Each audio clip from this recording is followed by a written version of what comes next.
Welcome to the Friday edition of the Bradshaw Chronicles. I am your host, Bryan Lee Whatley. Tonight's special guest is author Dan Dillard. Dan writes horror and anything else that strikes him, but he loves creepy the most. There's many books and a handful of his short stories which we will talk about tonight. On the funny side of Dan, he says he's a normal guy, but his brain just doesn't rattle quite right. But make no mistake, there's no laughter when I tell you his stories are definitely flashlight under the covers reading at bedtime and sitting by the campfire storytelling scary. For his book, Demons and Other Inconveniences, he says we all have demons. His advice is to look into the darkness and face them head on. They're only as frightening as you let them be. Our musical guest tonight is Girl in the Middle. So please sit back, relax, and enjoy the Friday edition. How you doing, Dan? I'm doing good. It's exciting to have you on the show. I've read your book. It's huge in terms of the amount of short stories that are in there, and I think that's pretty cool. Can you tell us and our fans a little bit about yourself and what makes you write what you write? Wow. I am a contractor for the Marine Corps right now. I was in the Navy for 6 years. So I've been all over the world. Before that, I worked every crappy job you can imagine, from a pet store to movie theater to retail store clerk. On my second time living in Indiana, and why do I write the thing? I guess I've always liked creepy. I don't know. I'm a huge movie fan. I'm a huge music fan. I play a couple of instruments. I watch movies incessantly. I read a lot. I like to tell stories. Anything that tells a story, no matter really what the art form is, I guess, is always drawn my attention. So I've dabbled in sketching and even computer graphics and a little bit of design work. So I guess writing was probably what suited me the best. Okay, well, you do a lot of stuff. Now, your book, Demons and Other Inconveniences, is what I really want to hit on for today and for tonight. That particular book, considering the articles that are in it, I notice some of your writing style, and it makes it true to the story, is that you really don't hold back on your choice of words, and it makes it kind of graphic. What would you consider the rating for your books, and maybe an age group for this particular one in general? Wow. I thought about that a lot when I first put them out. That's one of the first things that you're asked is, where does this book fit in? Who's the audience for it? And I think the content is probably, like, I have a 12-year-old daughter. I wouldn't let her read it. Okay. But I think once you get into teens, maybe young adult, I think it's appropriate for them as far as content. Though I don't know that. My stories range from 8-year-old kids as the protagonist all the way up to old men going into nursing home as the protagonist. So it's not really in a specific place. But I would call it PG-13. Okay. Well, I can definitely see that. Yeah. And only by terms of graphic, it really makes you think. And I'm a very visual person whenever it comes to reading stories. I like to see it in my mind about everything that's happening. And so I'm literally looking at the characters, and I'm looking at, the odd nuisance of the blood and guts that goes on, or even the choice words that are being used by the characters. And it fits the stories very, very well. And that's what I liked about it. Normally, whenever you're reading and you see odd words that just pop out, you're like going, huh. But in terms of where it was placed into the story and how they're being used, it fits really well. And that's why I was just wondering. Because you also do another book. You do another horror shorts for kids, right? What's the name of that? Is that Legendary?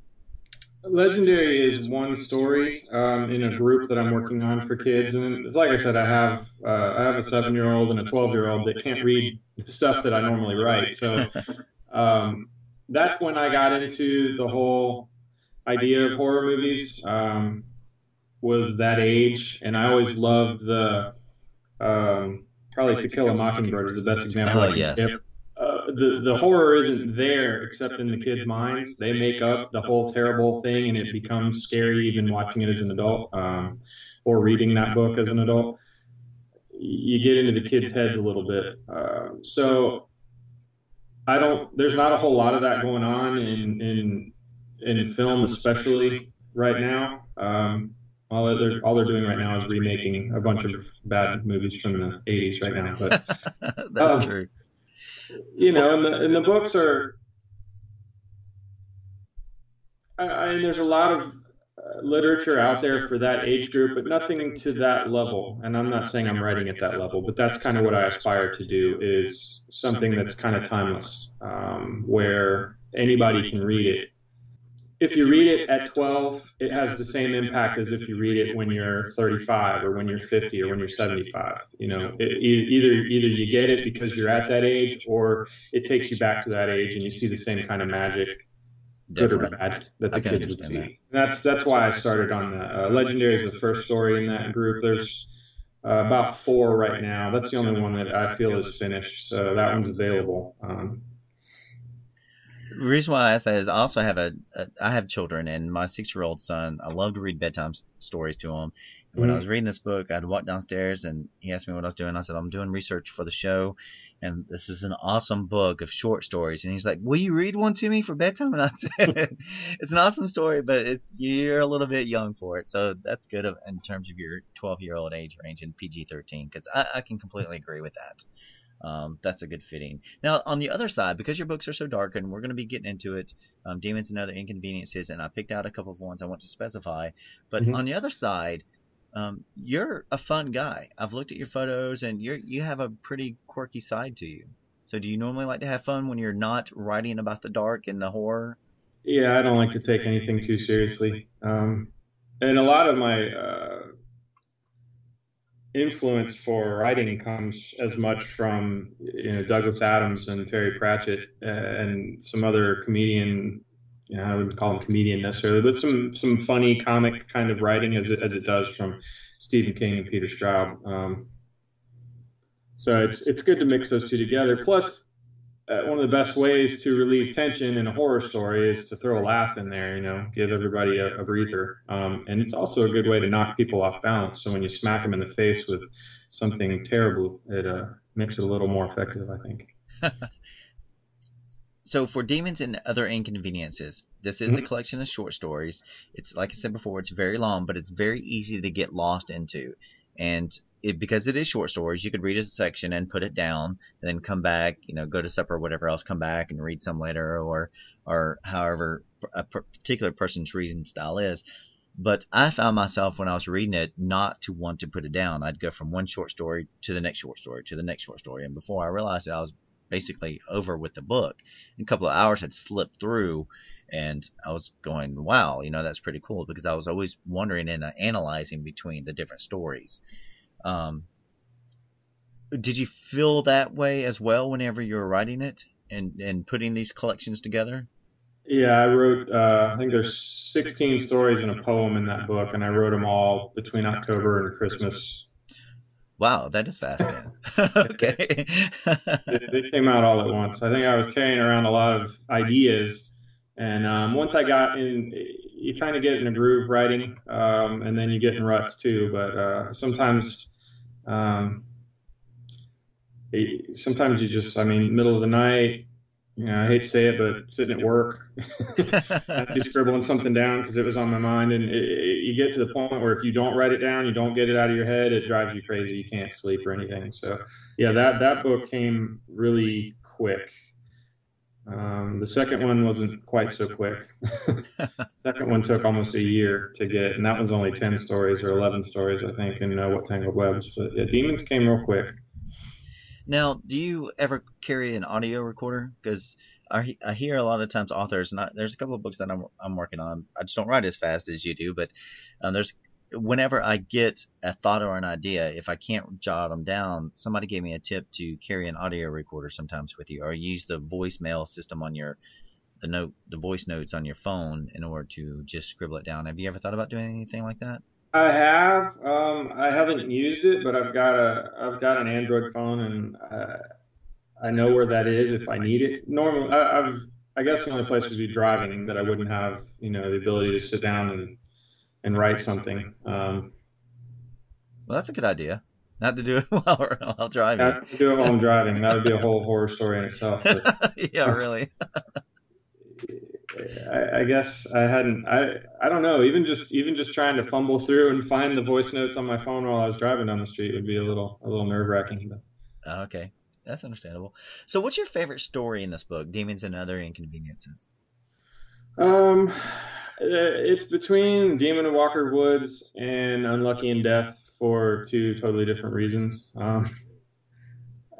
Demon of Walker's Woods is a story that me and all of my friends that lived in Carmel, Indiana in the 80s grew up with. And every time somebody that I know or knew in high school or junior high, or even my sister, when they read that story, they call me or they send me an email and they go, "This is about Mary, isn't it?" Because there was a woman that I guess every neighborhood has that creepy house or that creepy neighbor that you dare your friends to go knock on the door on Halloween night, that kind of thing. Yes, love those. Always seems like there's a cloud with lightning over top of it, and the grass is overgrown. There's a black cat on the porch, that kind of place. And this was that lady, and I feel terrible as an adult, the way we talked about her and treated her, because the woman was, I don't know if she had some kind of a mental issue or what her personal, what's the word I'm looking for? What her issues were. It was none of my business, but she terrified a lot of people for probably 10 years. We have one lady that used to be in our neighborhood like that. Nobody knows what happened to her, but She didn't turn out like the woman in the story, obviously, but she always wore a black dress. She drove down the street in a creepy black car at about 5 miles an hour. And if you got behind her, she would pull over the side of the road and let you go around. She would be outside sweeping her sidewalk. She would show up in stores and stuff. And she, was one of those people who had 75 cats in her house. She was just an odd person. And the old crazy cat lady. So that was where she came from, and I took it to the extreme, of course, in the story. But that was just kind of the gist of that story is that the group of neighborhood kids are terrified of this person, and they're really, in any case, it's an urban legend. It's never true, but in the case of that story, it becomes true. At least in the narrator's memory, it's true. So, Well, that's one of the stories. The Demon of Walker Woods, I thought was pretty profound for this book, and that was one of the stories that actually made me cringe because I used to have an old lady in my neighborhood, like here around here, and nobody knows what happened to her. She would stumble around with a drink in her hand, walking around the neighborhood, and talking to herself, and so whenever I was reading that, and it's about some kids who are watching this lady in this house, and the people that come around her and everything else. I could kind of see that one as a short movie, as a short film, just because the definition that was in it and how well it played to the group of kids in their neighborhood who kind of bonded together during that time, between school and football and their different personalities, and then watching what happens. So I like that one. It made me cringe, it really did, but I really like that one. well, I'm sad to say that makes me happy, Brian. The ending of it, I don't like to give anything away on this on the show, so I want everybody to go out and buy the books, Demon and Inconveniences, Other Inconveniences, but you will be surprised about the ending because it kind of leads you in a few different avenues of what could happen. And my problem is when I'm reading, I like to think ahead. I like to go ahead and say, okay, this is what the ending is going to be, like I'm solving the crime of the story or something, and it completely takes you around in a loop, and to where I don't get back to actually solving it, and then the end really catches you. You're like, going, oh wow, that was pretty cool. So. Good. The other one you mentioned, Unlucky and Death. Why did you pick that one? I don't even remember where I got the idea for that one. I think I was. I'll just say it. I hate Twilight. Nothing against Stephanie Meyer. Nothing against the fans. Nothing against the books. I want my vampires to be scary. Yeah, I want not sparkling. I want them to be monsters. Yeah. Yeah, my vampires will sparkle right before they burst into flames in the sunlight. That's how I like to tell people. That's awesome. Yeah, I had a whole lot of problems with that. Their hair is perfect, but they don't cast a reflection. There's all kinds of issues with pretty vampires to me. So I think what I do a lot of times when I'm sitting down to rides, I just ask a lot of what if questions. And again, with my kids, they're most of my inspiration. My oldest daughter was begging to read the Twilight series, and I kept telling her, because I'd read the first book, I was like, it kills me to let you, but I hate it so much, you're probably really going to enjoy them. So, we got her the first book, and she blazed through it and was on to the next one and did love every single one. She waits for the movies, and everything. So I guess it was kind of my rebellious side said, I'm going to do the opposite, and I'm going to make vampires just as human as possible. So I decided, what if, when you turn into a vampire, you keep all the human neuroses and all the baggage that you carry around as a grown adult, and you become this undead, immortal creature, and nothing really changes all that much. Right. So my vampire's got a fear of blood, and he's in therapy. Yeah, that's what I liked about it. That vampire actually went to therapy. Yeah, because he's trying to cope with, what's probably the single craziest thing that's ever happened to him. And where else would you go? I mean, who are you going to talk to? And of course, his therapist doesn't believe a word of his story. So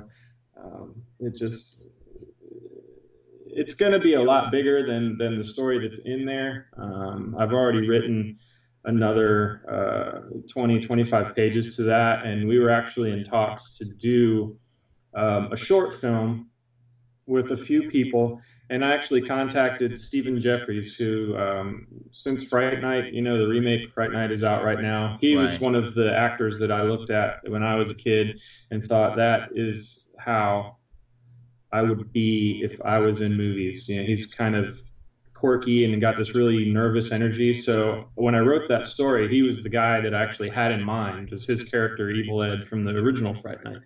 So I actually sent him an email one day, and he called me back. And I was like, hey, I've got this story. I thought about you when I was writing it, and I got this crazy character who's a vampire that's in therapy. And he was like, weird. And he told me that he actually liked his horror darker, but then I sent him the short story and a little kind of a shot list screenplay that a friend of mine put together for it. And he said that he really liked it. And so we're working to see if we can't get that put together. But I want it to be a longer project, because right now I think it would end up being maybe a 5 to 10 minute short. Right. Now, the quirkiness side of the guy who actually got the vampire, who became a vampire, the fact that he's can't stand the sight of the blood. He goes to a psychologist.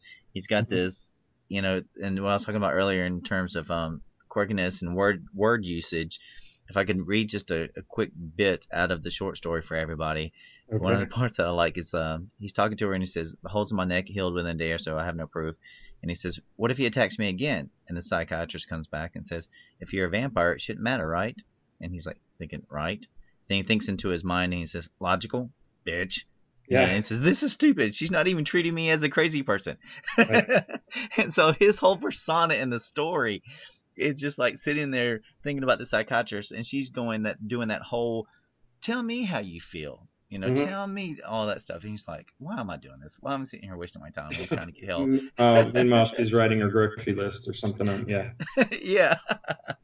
Yep. And that's what everybody thinks whenever they go to a psychiatrist and they're laying on that proverbial mind couch that they lay on. So, and she asks them all these weird questions. Do you sleep in a coffin? Are the legends true? All the other stuff. And it's like she doesn't even care. So the ending of the story is pretty cool as well. Yeah. I like that one. Now, some other stories that really made me cringe on here was Pigman. Now, I completely did not expect the ending on this one. Yeah, Pigman's a tough sell, and everybody that reads that one ends up saying a very similar thing, but it's really hard.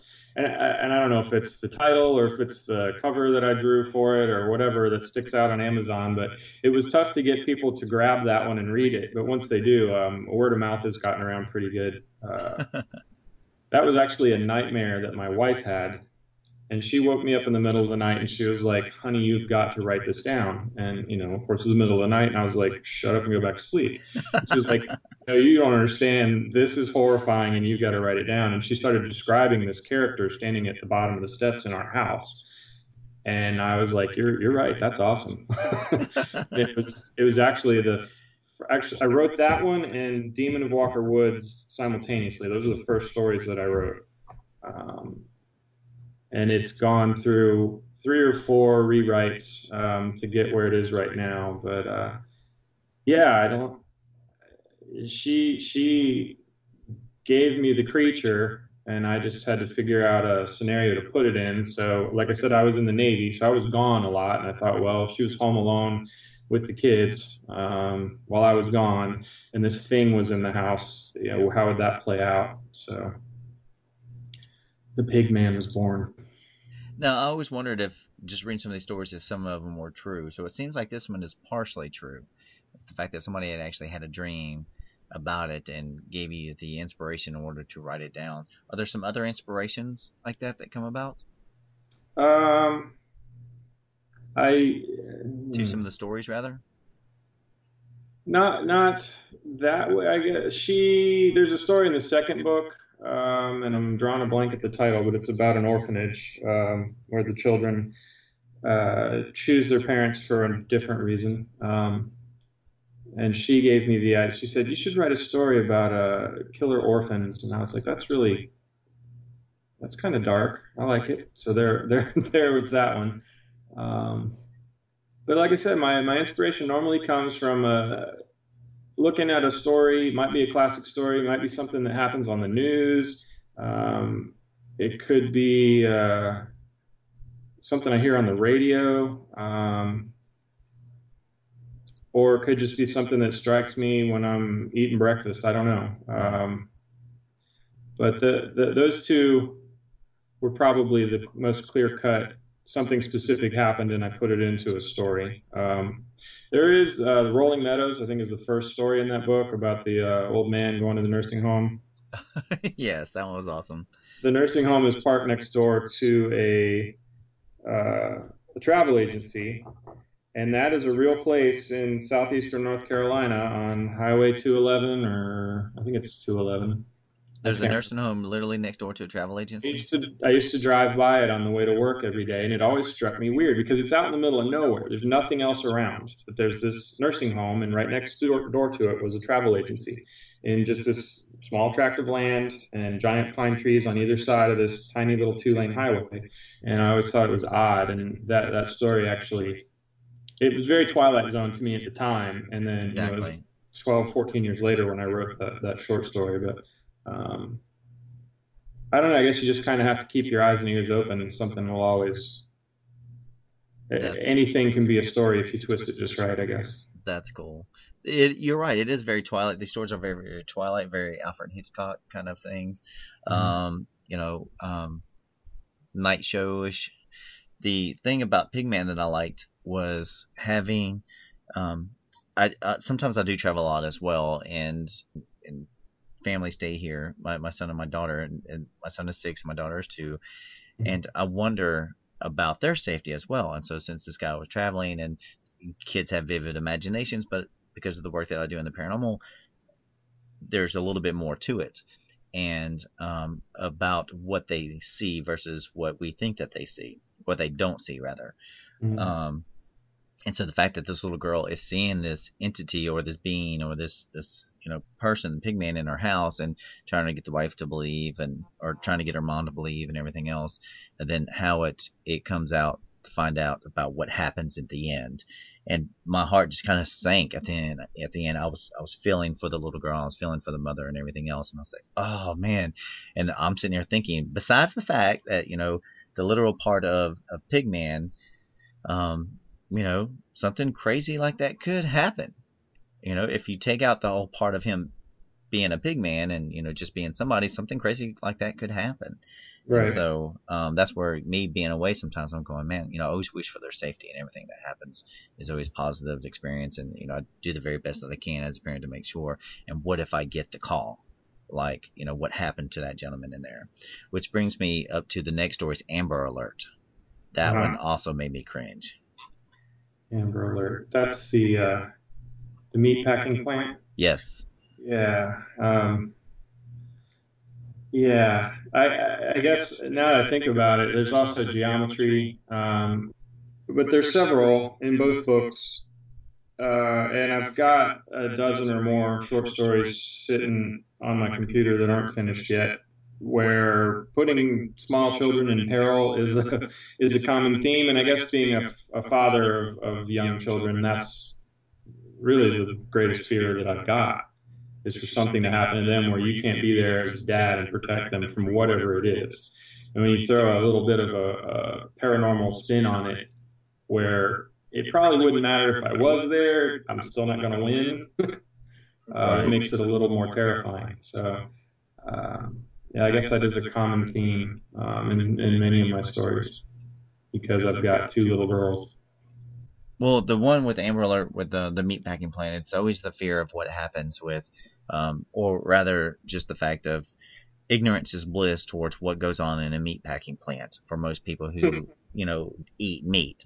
It's something that we put up with when we go to the grocery store, whichever one it be, and we buy meat and we say, okay, this is going to be a prime cut, or we pick out hamburger, or we pick out pork chops, whatever it is that we pick out, and we just you take for granted the label on the package is true. Yes, exactly. And we don't necessarily want to know what goes on in the slaughterhouse, and we don't want to necessarily know, how these animals are treated, or whatever else. Even though there's the groups like PETA and all those other ones out there putting it out there, but we just kind of want our food and be happy with it. And then you find out what goes on inside this meatpacking plant, and it's not necessarily everything that happens all the time, but it's this one particular instance, and the reasons for Amber Alerts going off, and for the title of the movie. It's just so unbelievable. When I was reading it, this one I think I literally got sick to my stomach. And that's good writing, when you can reach out to your audience who's reading your book and they're actually going, oh my God, I just don't feel too well right now. Again, I'm sorry, but that makes me happy.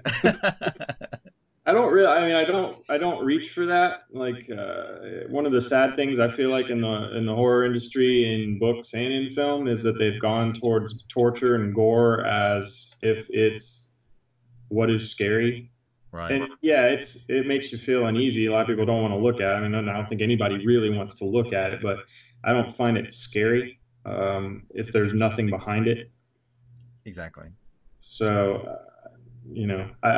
I do get graphic when I write, but hopefully there's a lot more to it than that, and that's just kind of icing on the cake, I guess. Exactly. That's perfect. It is icing on the cake, because whenever you get into the story, and that's what I was saying before, it's very true and very fitting for where you put it in there, and it adds that that icing on the cake, to the story.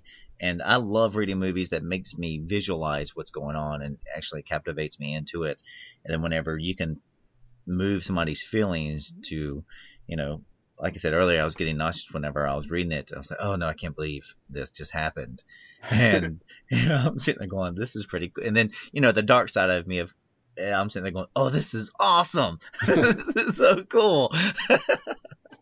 That's good.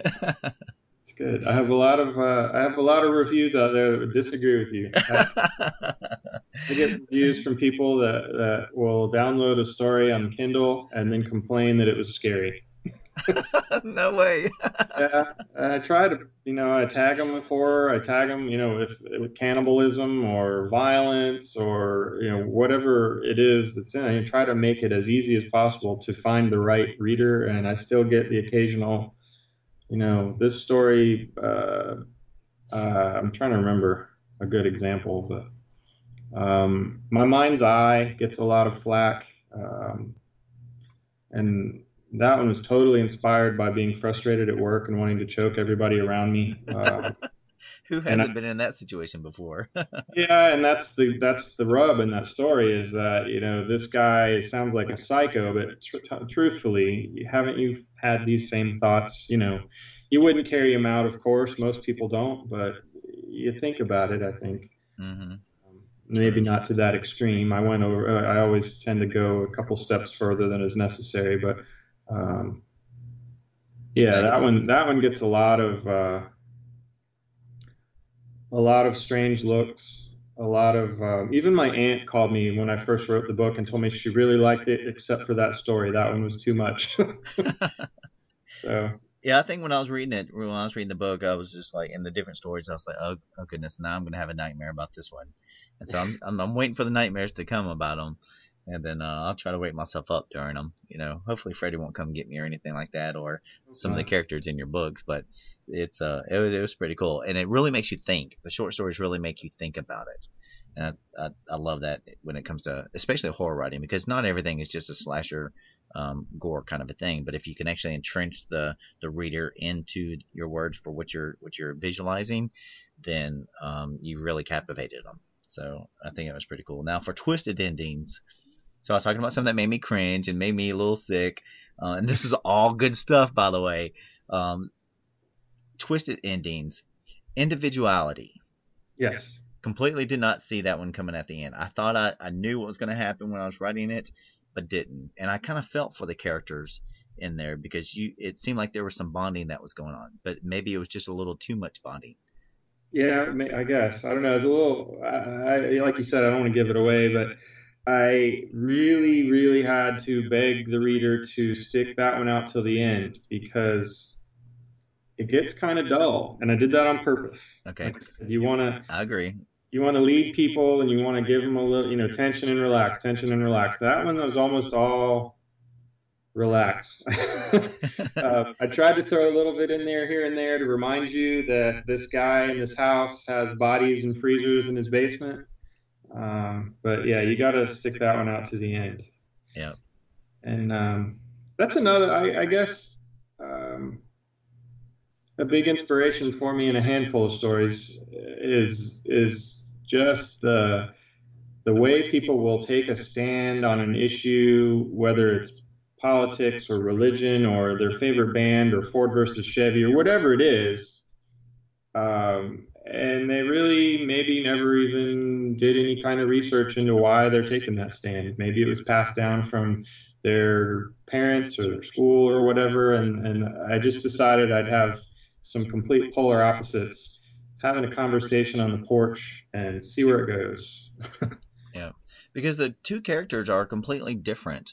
You have this really beautiful goody two-shoes woman or young lady who goes up to meet this, and she's very set in her ways for who she is. She's basically the cookie cutter of American suburbia lifestyle. She was the beauty pageant. She was the cheerleader. She was all the stuff that what people try to say, this is the path you're supposed to follow. And then she meets this gentleman at his house, and she's going around trying to support her organization that she's trying to build. And she meets this gentleman that's the house, and he opens up her mind.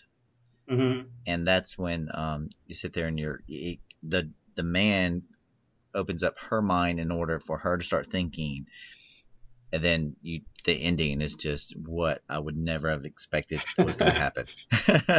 Well, and not to say there's anything wrong with the cheerleader or the pageant or that perfect American wife, I guess, is the that 50s June Cleaver character. Yes, that's exactly it. I always resort back to that, the 50s June Cleaver, believe it a beaver. Yes, but that's a mask.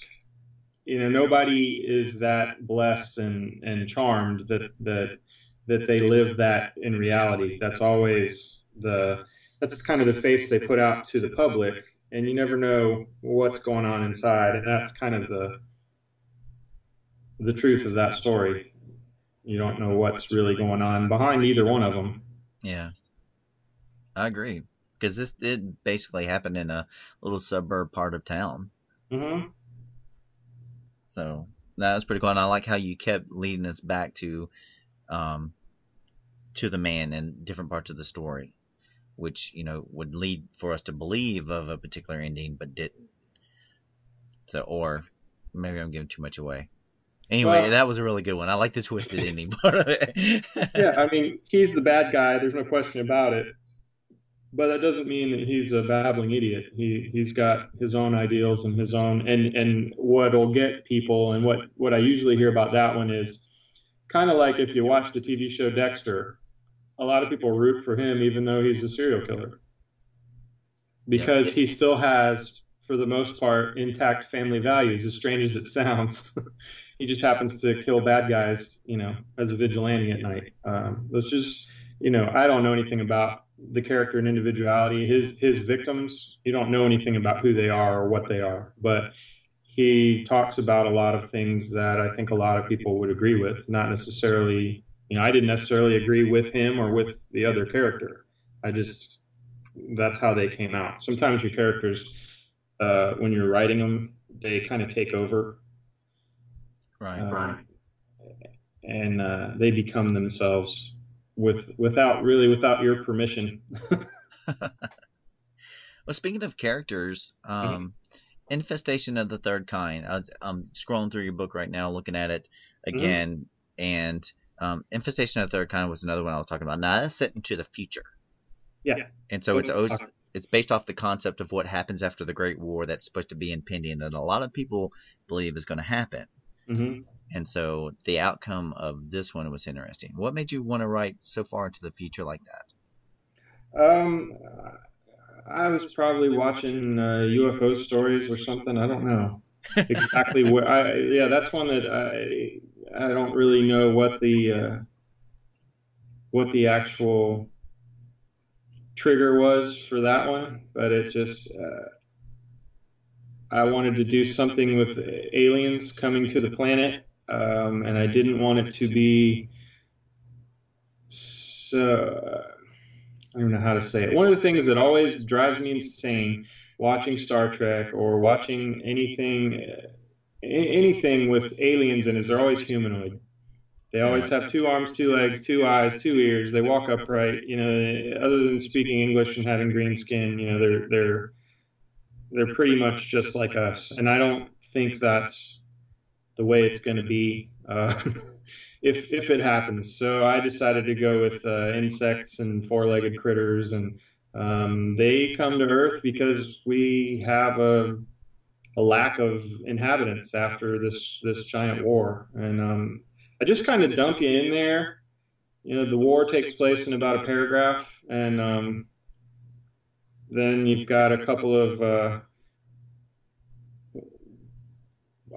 I would probably say some old rednecks that are just kind of taking account of the bugs, the alien bugs that they've killed that day, and they're kind of logging the different ones that they see.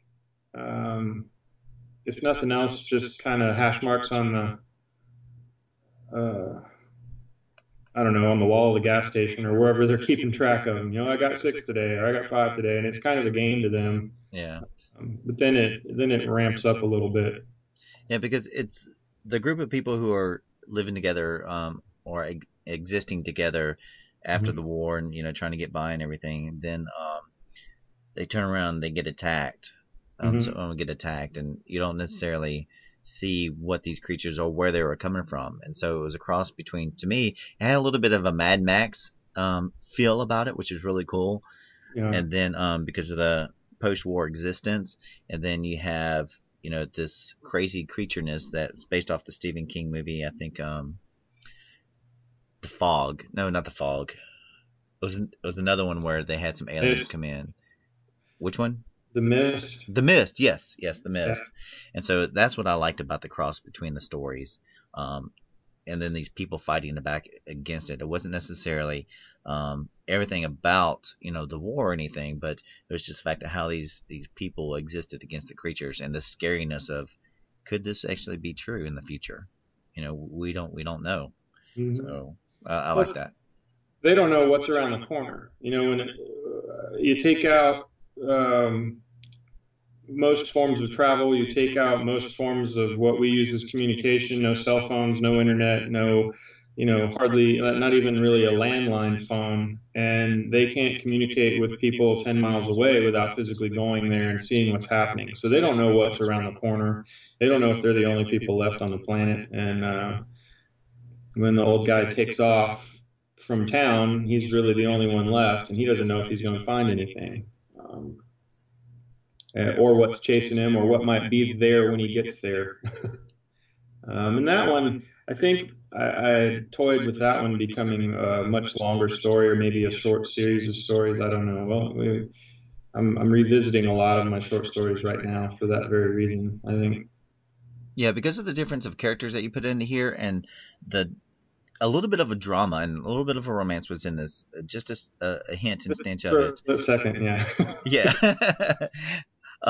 Was pretty good with it, and so I could see to where this could become either its own book or another one of those made for TV kind of movies or something. It has a really good quality about it. The concept is awesome. Then the characters in it for what they were doing, right, and for what they're running from or being attacked with, and how they fight them back and everything else was really cool. And what stuck out about this story out of the other ones is it wasn't necessarily about vampires, or it wasn't about werewolves, or it wasn't about the mommy slasher, or the dad that gone crazy, or something like that. It was That's what's so great about this series, or this sequence of books that you collected together in Demons and Other Inconveniences, is there's a little bit of each kind in there, and it's not all about one werewolf. It's a taste of all the different paranormal series or genres in the horror slasher blood and guts. It covers a good vast of it. So that's what I like about it. Some of your other works that you have coming out, you've got Ethan Jacobs, the unauthorized autobiography of Ethan Jacobs, which is a paranormal horror novel, and I'm very, very interested to read this. And then you also have What Tangled Webs, which is a collection of scary. So let's talk about Ethan Jacobs. Okay. Ethan Jacobs is actually going back in for some rewrites. So that copy you have is kind of one of a kind right now, actually. Wow. Well, I promise you won't find it on eBay. That's no big deal. I started that one and got, I don't know, halfway, 3/4 of the way through the way it exists right now, and stuck it on the shelf for about 6 or 8 months, and then pulled it out and finished it. And I took it to a publisher, and I guess I wasn't really in love with the story when it went on sale. So after a couple of months, I pulled it, and I was just like, I've got to work on this. It needs some help. I like the story. What's in my head, though, didn't really get to what's on paper. And it could be that's my first novel-length piece of fiction, whereas I write mostly short stories. I have 3 novellas. Like if you include Demon Walker's Woods, I also have The Wager, which is inside What Tangled Webs, and then the Ethan Jacobs story. And it needs a few tweaks and a little bit more information here and there to make it flow the way it needs to flow. Although there are there's some good stuff in that book. If you like to hunt ghosts, it'll pretty much tell you need to know what you're doing.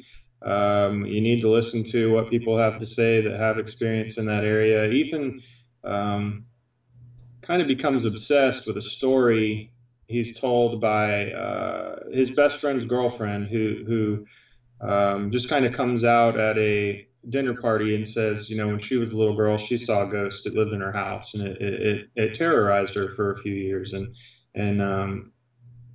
he just becomes kind of enthralled and enraptured by this story, and he can't stop thinking about it. He can't get away from it, and so he takes some steps that he probably shouldn't. He crosses some boundaries that he probably shouldn't, and the spirit that he's chasing is not happy about it. And It goes a little scientific, a little bit of the, I guess Einstein had a theory that if your brain works on electrical impulses, when you die, where do they go? Where does that energy go? And if it does, what form does it take?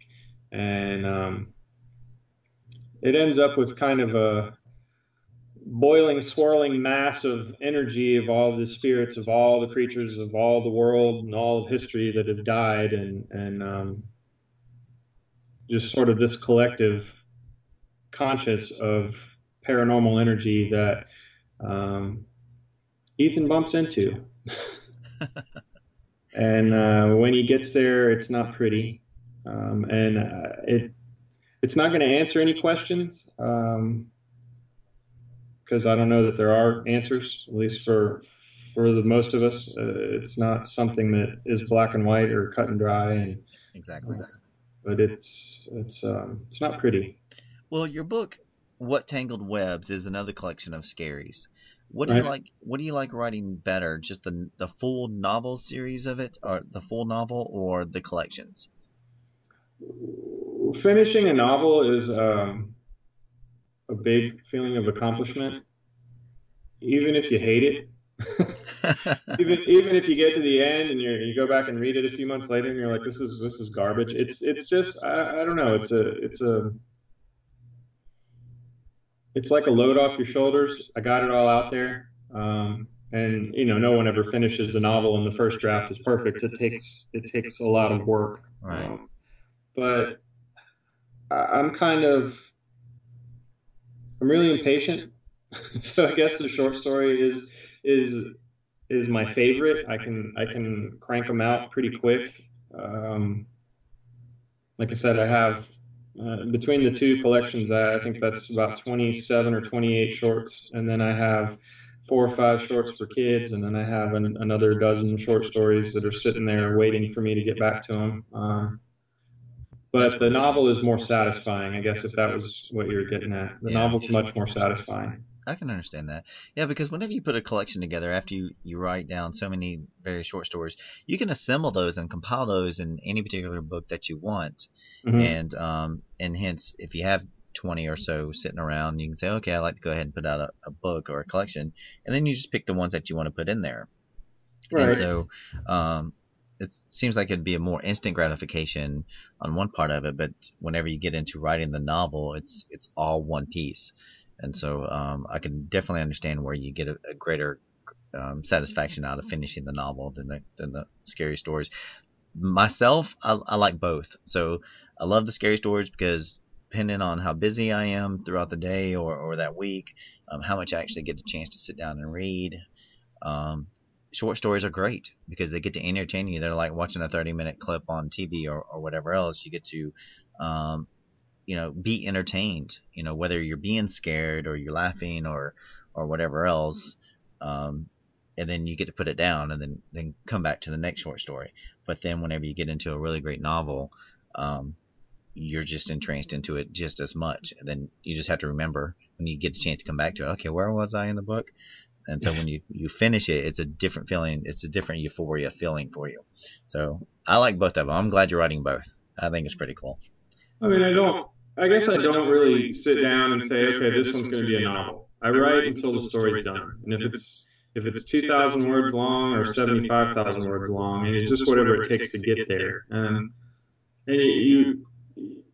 when I first wrote Ethan Jacobs, it was like 85,000 words. And when I was done editing it, it was like 41. Oh, wow. That's like half. Cut it in half. Because, if the word isn't necessary, and I mean word by word is how you really need to look at it. And like I said, I'm still not in love with the story as it is right now. But if you look at a sentence and it doesn't take you anywhere, it's not necessary to get to the next part of the story or get to a later part of the story, or it doesn't lead you in the direction that you need to go, it needs to come out. And it's hard to do that when you write it. It was really hard to cut all that out of there. And then when I went and took it through an editor, they wanted to cut a lot more, but they also had me add quite a bit of information. And like I said, I think it needs some expansion right now. But like I said, you don't sit down, and and say I'm going to write an 80,000 word novel. There is a lot of question. I had a huge, long discussion on Google Plus and Facebook a few weeks back about the word limits that are put out by publishers and agents and editors. You know, they say if you look on submission guidelines for this publisher, they'll say we're accepting novel-length fiction between 75 and 85,000 words. Well, what if every other aspect of my story fits what you're putting out there, but it's 60,000 words? Yeah, exactly.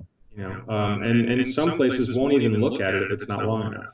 And you have to really sell them on the fact that this is a stellar story, and you really just need to give it a second. Now, I'm not saying they won't take it, but it's kind of odd because I hear a lot of writers see it a lot on the internet and different social networking sites, and even on like the Horror Writers Association forums and Kindle forums and all those different places where writers will say, "I'm 75% of the way done with my novel." And you say, well, how do you know that? And they'll say, well, because it's going to be 120,000 words based on my outline. You're like, well, how do you know? I can't wrap my head around knowing what the word count is going to be. You tell your story, and you know, when it's over, it's over. So some of your other projects that you have coming out? I have a lot of stuff going on.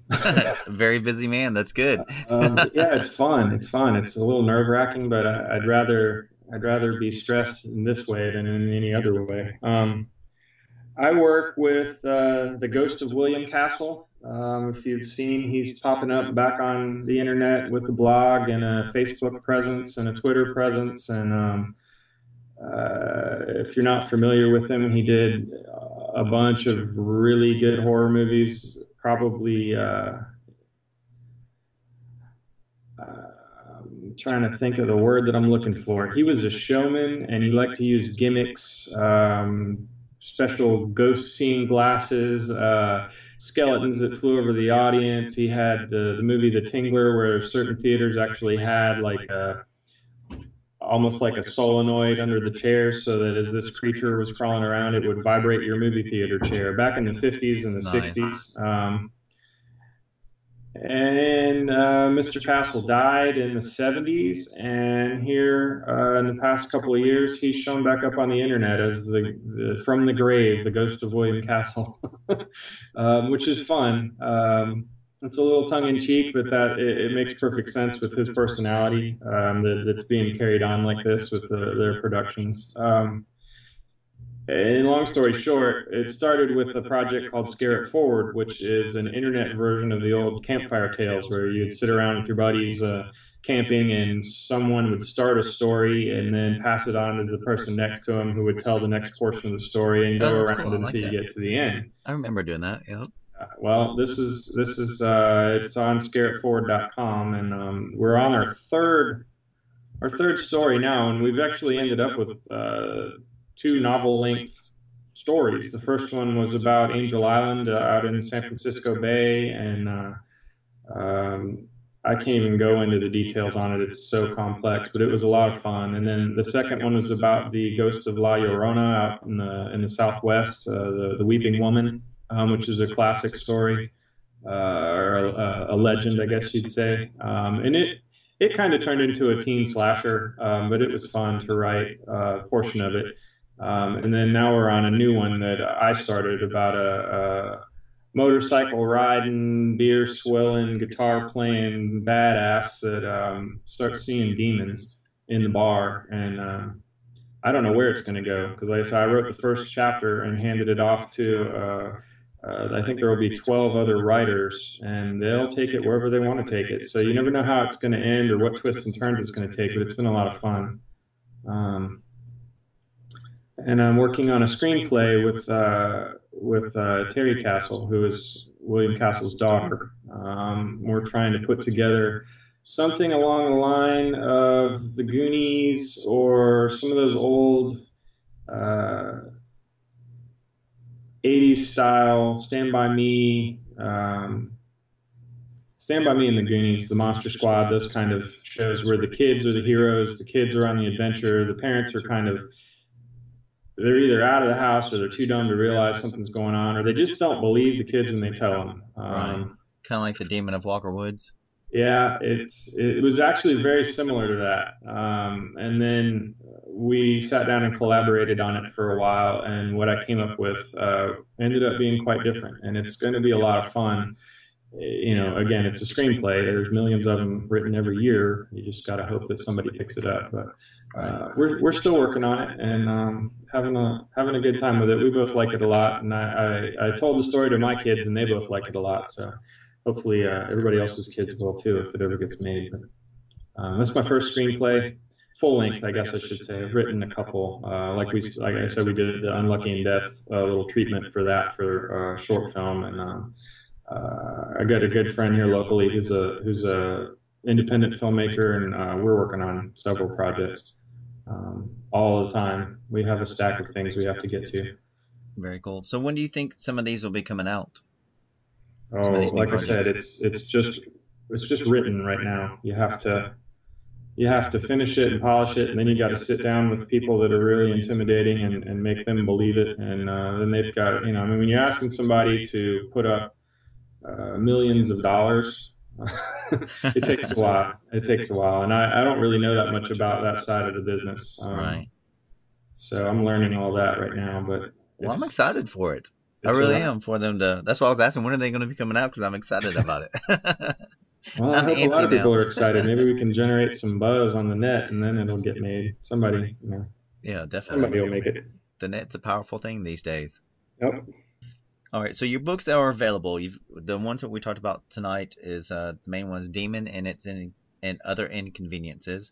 Mm-hmm. We talked about a little bit about the unauthorized autobiography of Ethan Jacobs, What Tangled Webs, the little horror short story for kids, which is legendary. Where can people buy your books?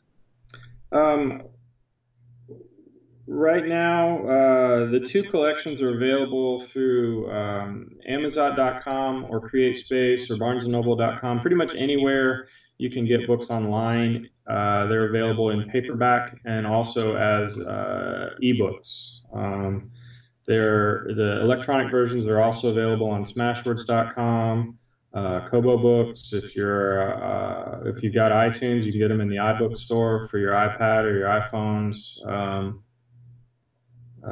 Diesel,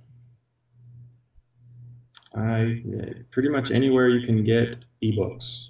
You can also go to my blog, which is demonauthor.com, or demon-author.blogspot if you're on Blogspot. It's the same website. Both links get you the same place. Okay, good. And I have links there for where you can find them. I got a lot of the short stories that are free right now for people to grab. Hopefully they read a couple and go, hey, I really like this. Let me get all 17 of them. The ebooks are only $1.99. So. Oh, well, that's pretty cheap. That's good. Yeah.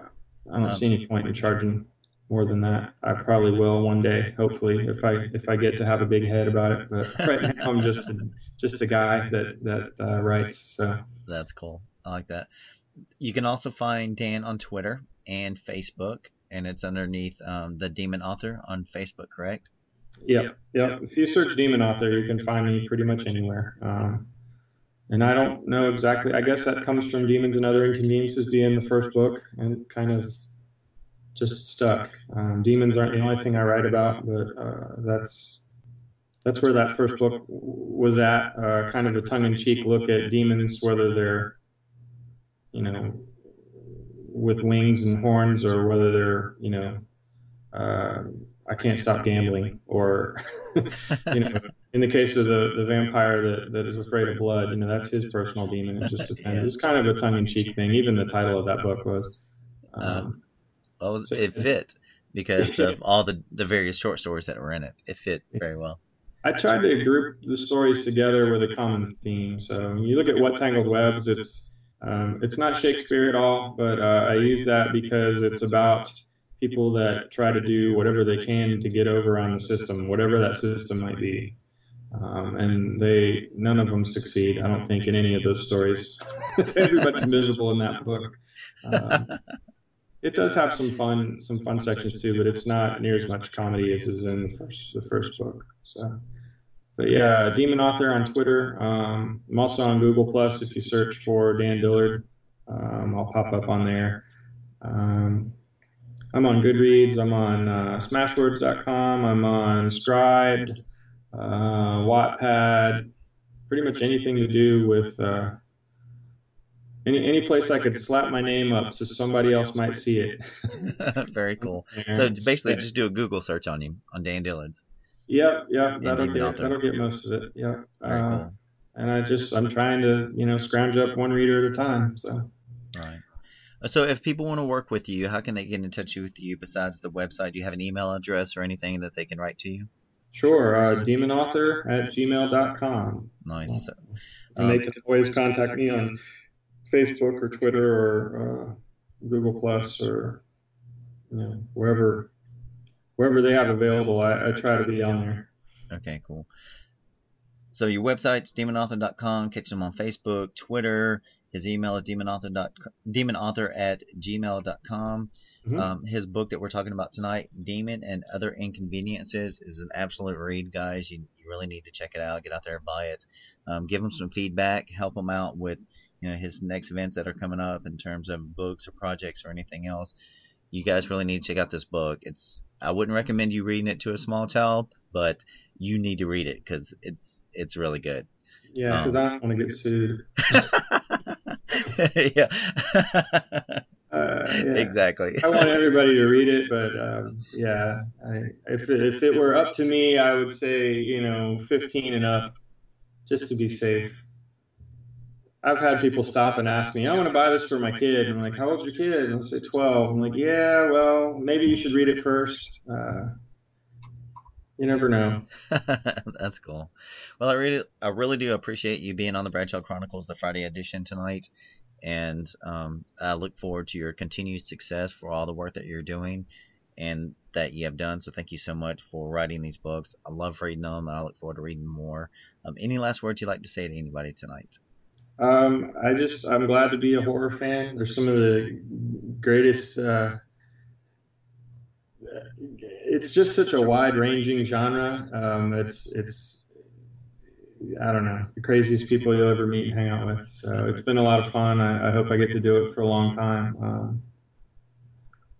Awesome. Well, I personally, from reading your work, I know we're going to see you around a lot more. So thanks for the interview. Thanks for talking to us tonight, Dan. Yeah, thanks a lot, Brian. It's been a lot of fun. All right. A lot of fun. I speak to your children at night while they sleep.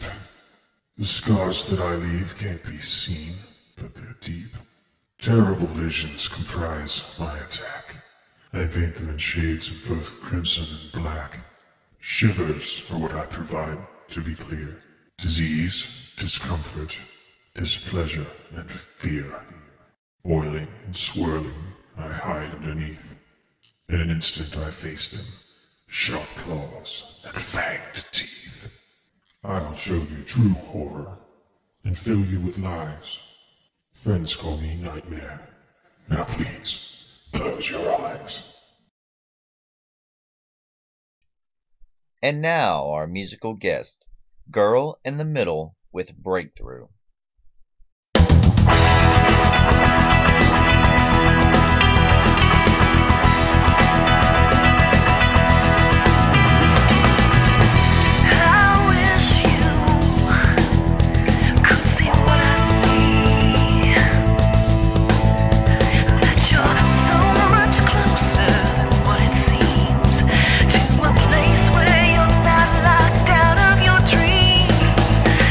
You'll have to pay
And now, a word from our sponsors.